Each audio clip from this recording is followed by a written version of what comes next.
با سلام، خودرو X33 کراس به ما مراجعه کردید جهت روشن شدن چراغ چک. به خودرو دیاگو وصل می‌کنیم. خطای دریچه گاز برقی، واتر پمپ برقی و شیر برقی جا رو میده. بریم برای ABR.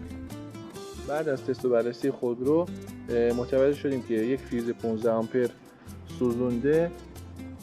فیز رو به مزیک می‌انداختیم و ماشین دوباره فیز می‌سوزون. این فیز رو سینکشو که بررسی کردیم مربوط به دریچه گاز و شیلبرقی EGR و واتر پمپ برقی بود. واتر پمپ برقی سوخته بود و اون رو عوض کردیم. واتر پمپ خودرو رو عوض کردیم. خطاها رو نگاه کنیم، خطاها رفته، پاک شده. اکثر خودروهای X22 پرو اتومات یا X33 کراس مشکل واتر پمپ برقی دارن.